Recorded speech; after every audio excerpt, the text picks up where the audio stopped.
Hey everyone, welcome to the Business Growth Pod. I'm your host, Alan Draper. Glad you're with us today. I'm excited for this recording. I'd like to welcome Rick Elmore. Rick's an entrepreneur, sales, and marketing expert. And check this out. He's the founder and CEO of Simply Noted, which this is interesting. It's a company that streamlines the creation and distribution of genuine handwritten notes. Rick developed a proprietary technology that puts an actual pen, like an ink, to paper to scale handwritten communication, helping businesses of all industries scale this unique marketing platform and stand out from their competition and build meaningful relationships, which I think is the most important part with clients, customers, and employees. Welcome to the show, Rick. Glad to have you. Thanks so much for having me today, Alan. It's great to be here.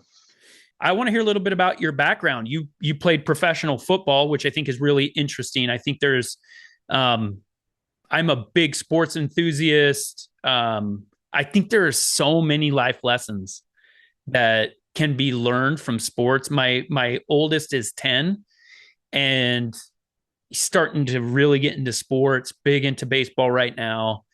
And tell me a little bit about your path in football. I know you played, it was at the University of Arizona, if I'm not mistaken. So tell me a little bit about like your path in athletics and how that's helped you. That's great. You know what?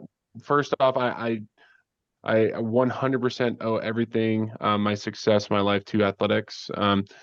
It helped me and developed me as a person and gave me a vehicle to go further than I ever could without it. The transferable skills you develop in sports are like nothing else. Working with the team, working through the bumps, the bruises, the grind, the dedication, the commitment, perseverance. Again, it's just all these things that are just ingrained into you for, the decades that you play as a young kid, or everything that you can take to anything else that you do in this world. And you're just so much better prepared as an adult, in my opinion, going through all that as a kid. So I was very fortunate. Was lucky to have a really good career in high school. Was recruited to play at University of Arizona. And then was lucky enough to have a really good career there as well. I was in the NFL for 3 years. Thought I was going to play a lot longer, but like every athlete's career, it comes to an end sooner or later. But then got into corporate medical device sales. So what I'm doing today has nothing to do with what I've done in the past. I've started a robotics software industrial automation company with an athletics, sales, and marketing background.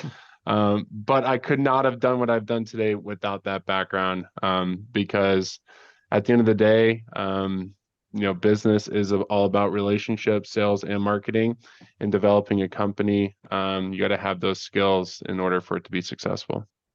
Yeah, for sure. I've been talking to my wife recently. I played football up until high school, and I've been talking to her about, allowing our boys to play tackle, right? Here in Arizona, they have flag leagues. They didn't have those where I grew up. And she's opposed to it because of injuries, which I get it to some extent. I just love this concept. One of my favorite things about football, especially for youth, is you literally get knocked on your butt and you have no other option except for to get up and play the next play. And so I think that's that is being an entrepreneur in a nutshell.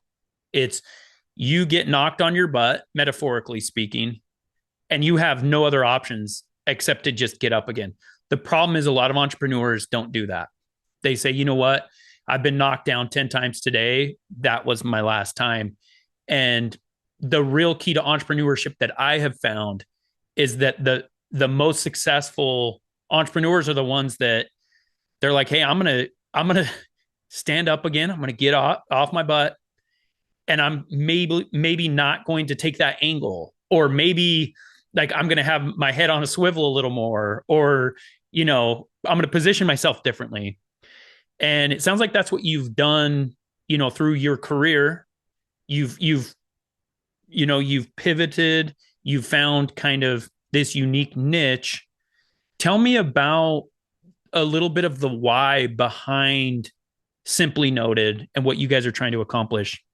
Yeah, well, first I 1000% agree with you on what it takes to be an entrepreneur.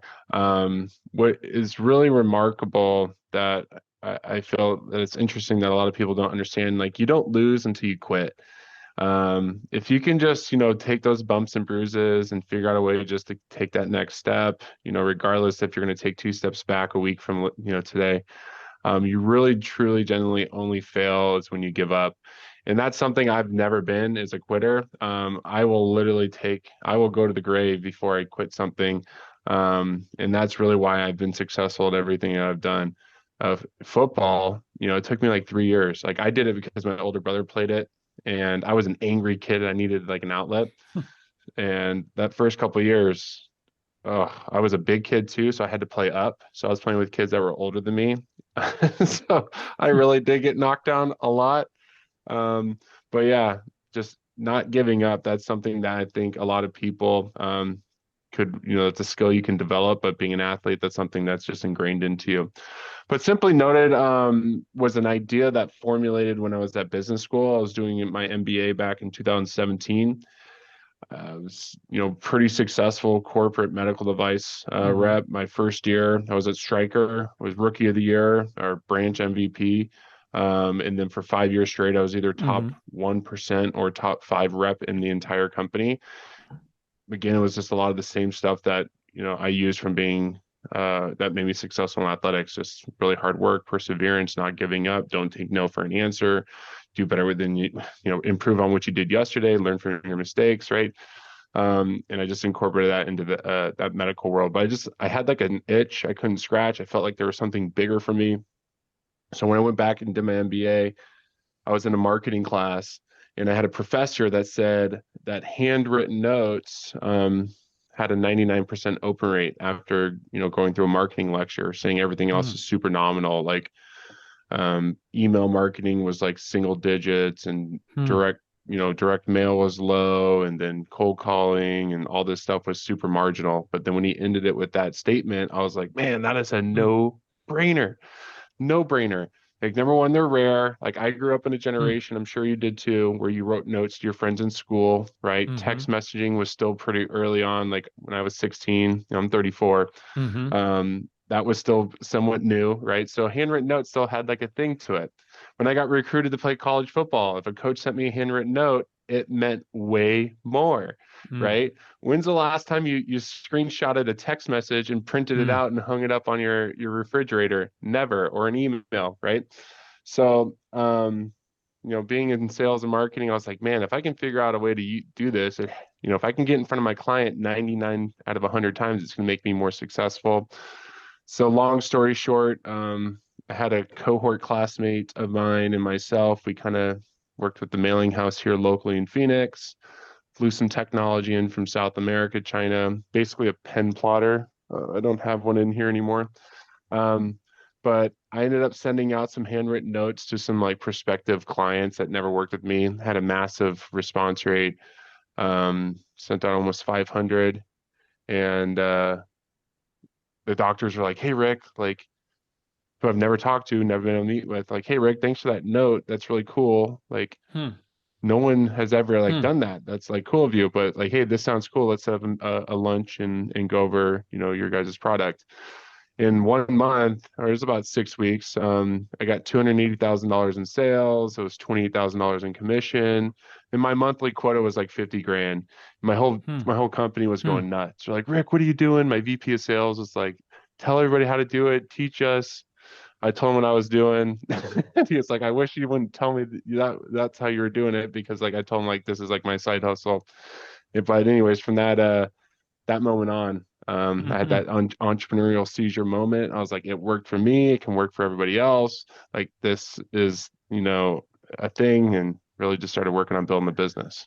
That's cool. So I invested in a company called Contado Marketing, and it has kind of this similar like philosophy where with Contado it's gift giving.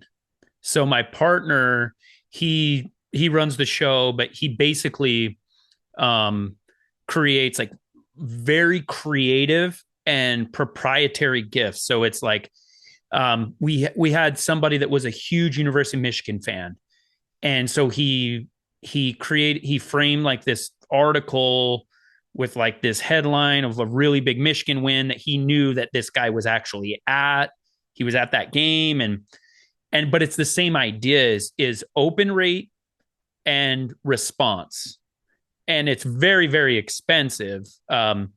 It's for people that are looking for C-level contacts, and he requires a signature, and so he can tell. Yeah, it's usually within 15 seconds after the signature, so just basically 15 seconds to a minute, just long enough for them to actually open the box before the the business or whatever that sent the box gets a call. So it's very similar, and I think going back to Simply Noted, it's you know there's so much noise. I get bombarded. My I don't even know how many emails, texts, messages on like the different social platforms I get a day. I just get solicited to like an incredible amount extent, and so it's cool to have this platform where you can just separate yourself a little bit. Well, just like what you're just saying, like, this is a digital world, right? There's tons of noise. The average person with a cell phone receives over 4,000 notifications a month, right? That's text, email, phone calls, social push notifications. The average person receives less than Hmm. 5 handwritten notes a year. So Hmm. the mailbox Hmm. is completely empty. Hmm. What was, old is new again, in the 90s, that's where people competed, before email was in the mailbox, right? They needed to get inside your mailbox to get to you. So, yeah, I feel like this is a product that, people are craving. It's just, they're so inundated and overwhelmed with the digital products nowadays. So when they get something like this, it's so impactful, and it's memorable, and the shelf life is weeks instead of a half a second, right? So I think there's going to be a resurgence for this type of Hmm. product. I've been Yeah. saying it resurgence with vengeance because people are going to Hmm. just come back in droves and want to do Yeah. something like this, and we're just trying to make it as easy as possible, regardless if it's to send one, right, or send tens of thousands. It's just like scaling an email. Like you put in your mailing list, you type in your message, you put in the little mail merge tags, first name, company, product, whatever, and it's completely customizable at scale. So that's what we're trying to do. And I think we've done a pretty good job of over in the last 4 years, and the technology that we're releasing now it's really exciting. That's awesome. So I'm involved. I founded a digital marketing agency called Lizard SEM, and we just completed our first birthday, right? Our first year anniversary, and my partner there, Matt, um, who has he been on the show before, Hunter? Um, he sent like this care package to like everybody, and he sent one to me, but it had a handwritten note, had a handwritten card. Um, and My wife opened like the gift box or whatever, and the only thing she said about it was, "Hey, I read the card that he wrote you, and I can tell he really likes you." And it and I hadn't even read it yet. And so then I came to my office, and this is right before I hit the record button. This is like, 45 minutes ago that this is happening. But I read, the thank you card that he wrote, and it like hit differently, right? It's heartfelt, like it feels super personable. And I was thinking like of all the ways to get my attention, like you could send me, and I get sent like lots of different stuff just from my vendors a lot of times, or banks or whatever. And um you know it's different when it's something that I can't go buy. I can't go buy that. There's there's no amount of money that, I can pay for somebody to write me a note. So I really think that you're onto something. So you guys have been doing this for 4 years. What's where are you now? Where are you going to be in a decade? Like what's the plan? What's Simply Noted? What's the future hold? Yeah, so we started back January 2019. Fast forward until now, we have triple digit revenue growth each year. We have no loans, no investors. We've been profitable since month one. Um, what that means is if we didn't have the money, we didn't spend it. We've reinvested basically all the profits back into the business to scale the business. My mindset there was to, if we ever needed to get equity at some day, I'd rather put all the sweat equity and all the hurt in the early years and try to get Mm-hmm. it as big as possible before I just, Mm-hmm. early on, here's my idea, hey, take half my business, right? So, 11 full-time employees now. About 7 are in office every day. Everybody else are kind of like contractors, or they're full-time, but they're just out of office. But yeah, our capacity is about 10 to 15,000 handwritten notes a day. When I first started this business, it was really with the idea of built to sell, which is why we ended up building our own handwriting robot. It was extremely important to have our own handwriting robot. Number one, with cost to scale, quality, control of the technology, having IP patents, all those things that makes your business more valuable.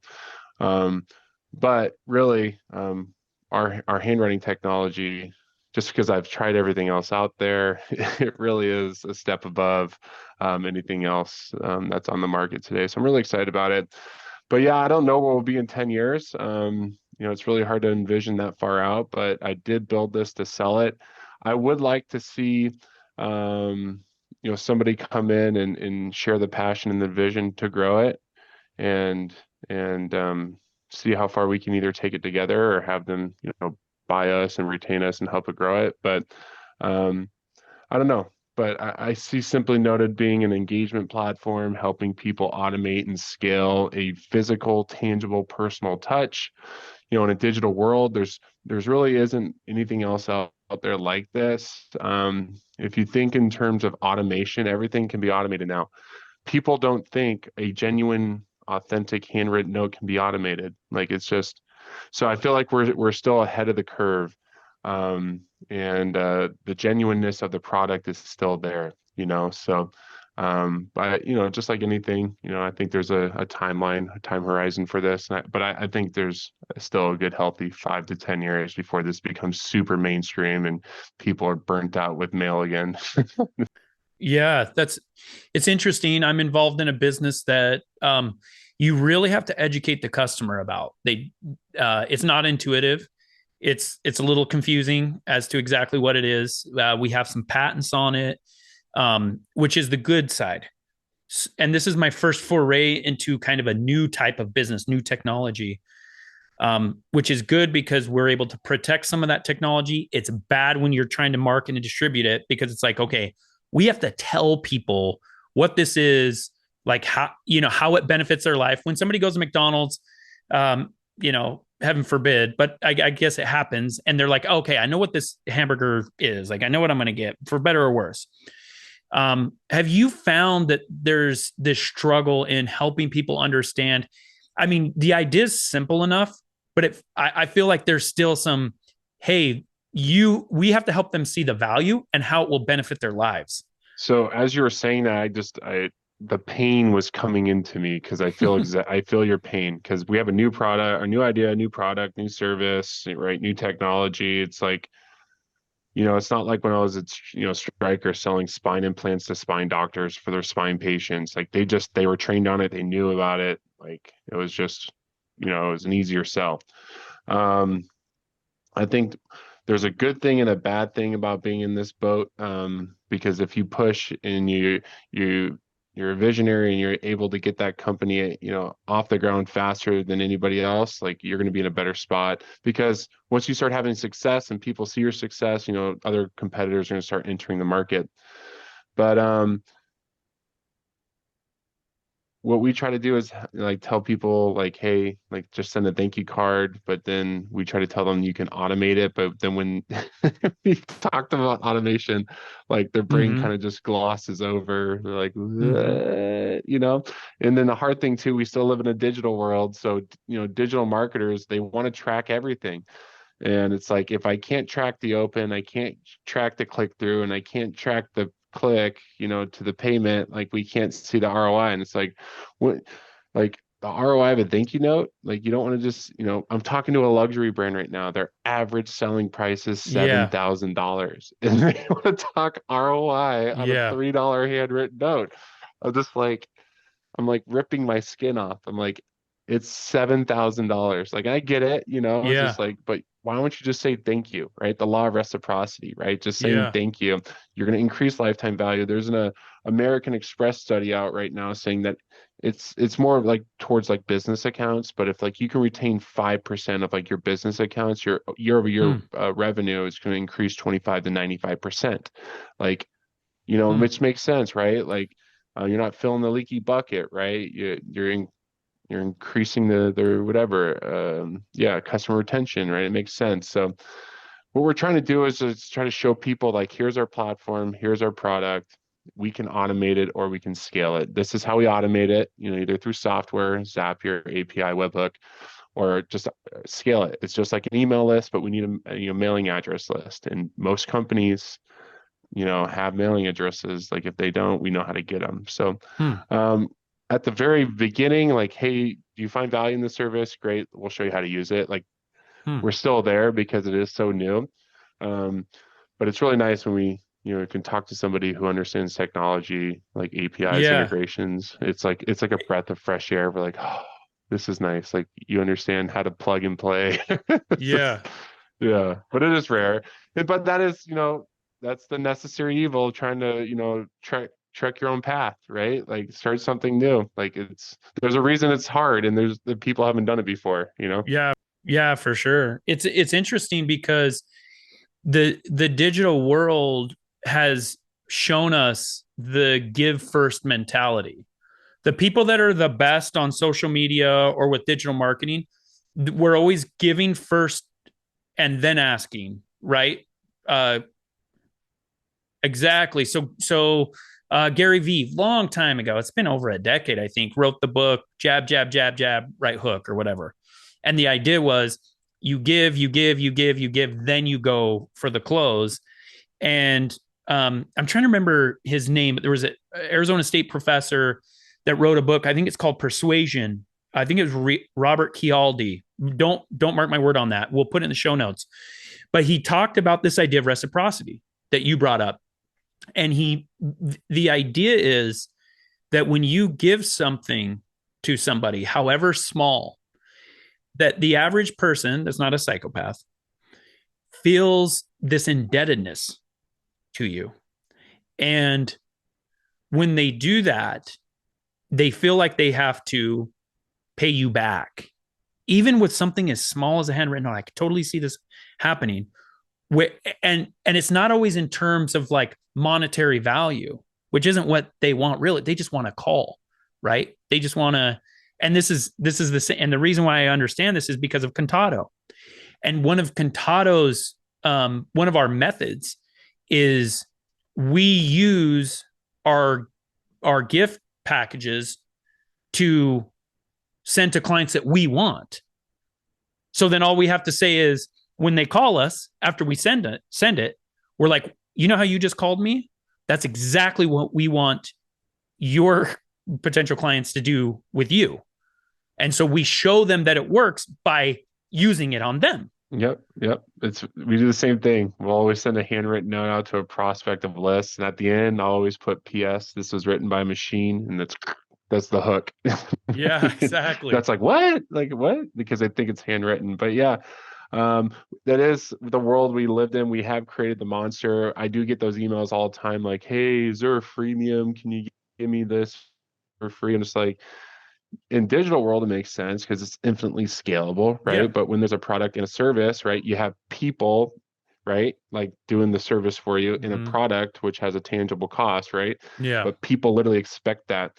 And it literally like that's another thing that like it's just like, did you think before you sent this email? Like, do you Yeah. understand? Like, even though these are like machines doing it, like there are still people running the machines, and there's still paper and postage and Yeah. You're like, hey, as opposed to like asking me via email, why don't you write me a letter and ask me, incur those tangible costs and then we'll talk, right? Like, I know it's just incredible, yeah. that's But we have interesting. created the monster. You did say that earlier, and I agree 100%. We are in that Yeah. world now where it's give, give, give, give, give before someone gives you something.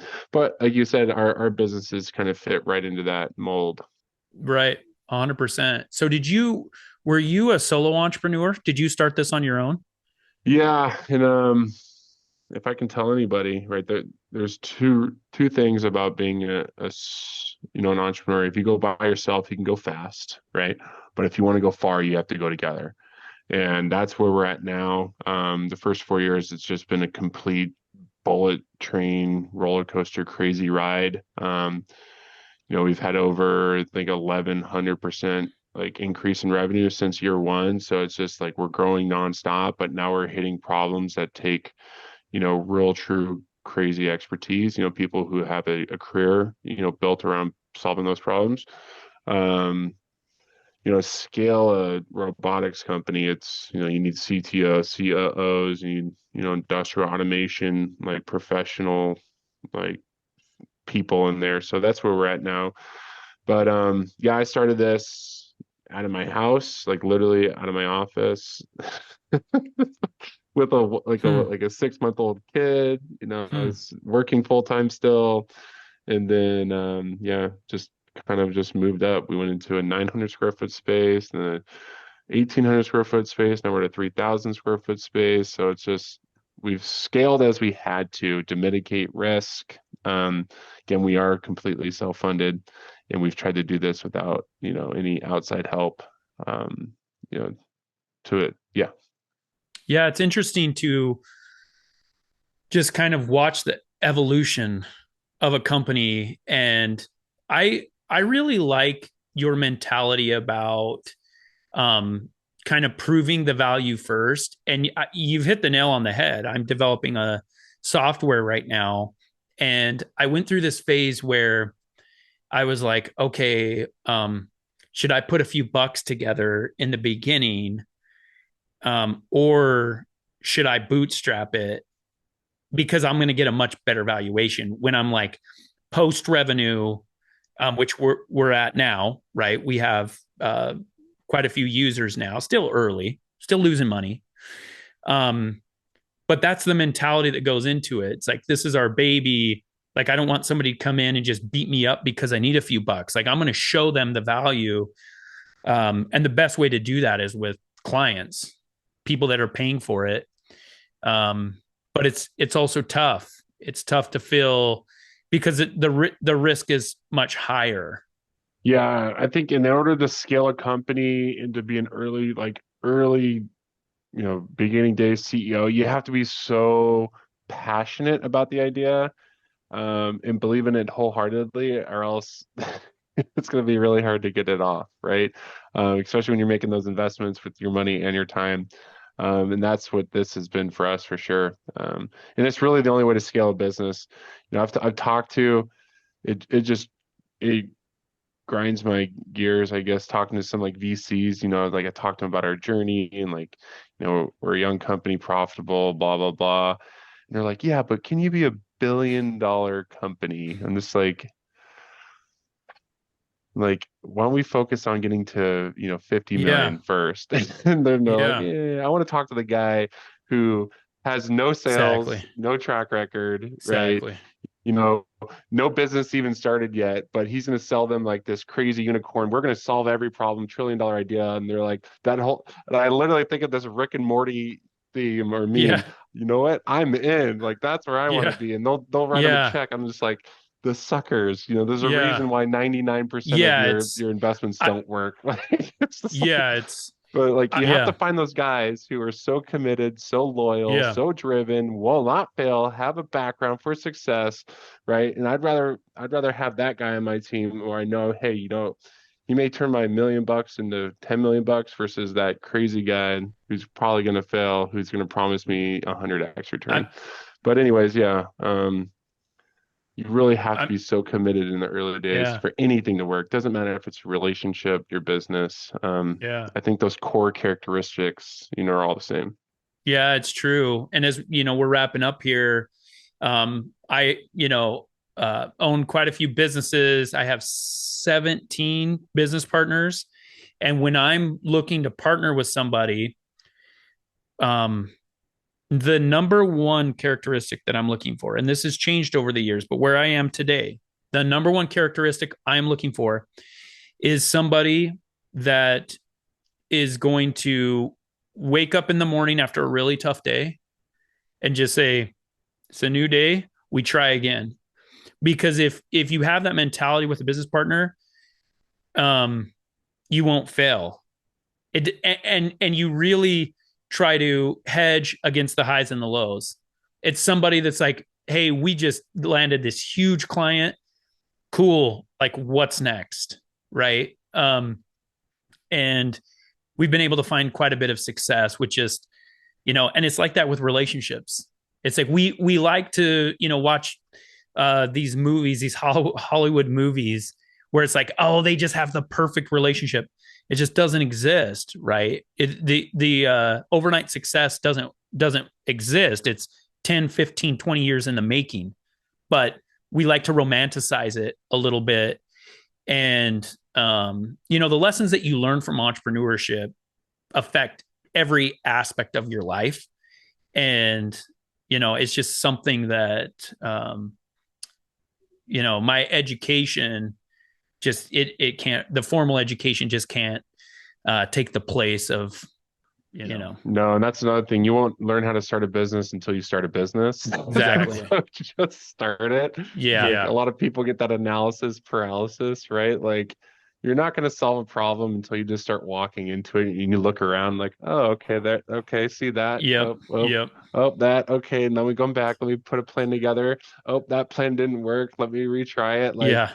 Yeah. that's why I mean, I'm sure there's a lot of great ideas that never come to fruition because the person who had it just doesn't know how to start Exactly. it. And Exactly. you just got to get going. And to scale it, you just like you say, got to wake up. Doesn't matter if it's rain or shine, Yep. good or bad. Yep. You got to have your metrics that you got to hit each day. If it's calls, if it's activities. I've always been an activities equals results guy, and I know at some point I got to get away from that. But I'm always just trying to Yeah. scale activity, right? Yeah. But that's my Yeah. sales and marketing out, mindset. Yeah. I need my COO and CTO mindset, someone to take those things off my plate because 100%. 100%. I've shared this story a couple times before, but one time I was looking for um, like fleet and liability insurance. This is like 8 years ago. And I talked with this lady that's, getting me a quote. And she was asking me some questions that I didn't know the answer to. And she said, wait, you don't know the answer to that? I'm like, no, I don't. I was like a year and a half, 2 years into my first business, already had a multi-million dollar company. And she's like, you're not supposed to start a business till you know everything about it. And I laughed. I seriously laughed, and I wasn't trying to offend her or anything. I started laughing, and I'm like, if you did that, you would never start the business because you never know everything. You just don't get there. Exactly. And I think I threw in something like that. I can tell you've never been in business for yourself, but that's 100% right. Sometimes you just got to put yourself out there. So you just got to have the courage. That's it. It takes a lot of courage, especially in those early years amen. for sure. Amen. Amen. Well, Rick, this has been fantastic. Where can people reach out to learn more about Simply Noted, learn more about all the great things that you're doing over there and how Simply Noted can help their businesses? Yeah, so just go to simplynoted.com, just how it's spelled. It's and you can go to our business page. We actually do a really nice job of sending a free sample kit. Looks like my team took it, but we send a real, oh no, it's right here. We send a really big 9 by 13, folio with tons of information on it. I think it cost us like $20, but we'll send it to you for you just to literally see it and touch it and feel it and get excited about it because it is an awesome product. Or you can just go to LinkedIn. I'm on LinkedIn basically all day. It's just Rick Elmore, Elmore. I try to do basically daily updates of just stuff that's happening within our business, if it's podcasts or interviews or new articles or support, articles, we'll share it there as well. But yeah, I mean, those are the two best places to reach me for sure. Cool. Well, my pleasure, Rick. Rooting for you from the sidelines. Wish you nothing but success and excited to watch you on your journey, my man. Thank you so much. I appreciate it. Please leave us a rating. And for daily inspiration and business tips, follow Allan on Instagram. Until next time, remember, we build the future one entrepreneur at a time.